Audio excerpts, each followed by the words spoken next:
Assalamu alaikum everyone. Hope you are well and doing great with my channel. আজকের এই ভিডিওতে আমি আপনাদের সাথে শেয়ার করব একটি অ্যাডভান্স ইংলিশ স্ট্রাকচার। সো ভিডিওটি না টেনে শেষ অবধি দেখুন।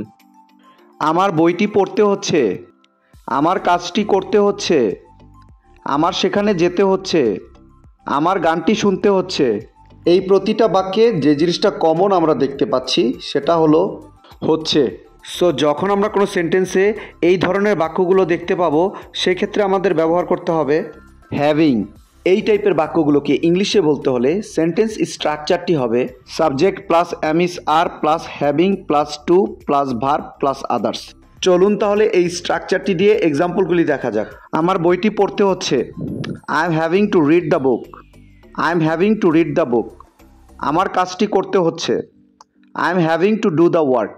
I am having to do the work. আমার সেখানে যেতে হচ্ছে, I am having to go there. I am having to go there. আমার গানটি শুনতে হচ্ছে, I am having to listen to the music. I am having to listen to the music. I hope এই স্ট্রাকচারটা আপনারা ভালোভাবে বুঝতে পেরেছেন। Now it's your turn. আমার ফুটবল খেলতে হচ্ছে, আমার ফুটবল খেলতে হচ্ছে।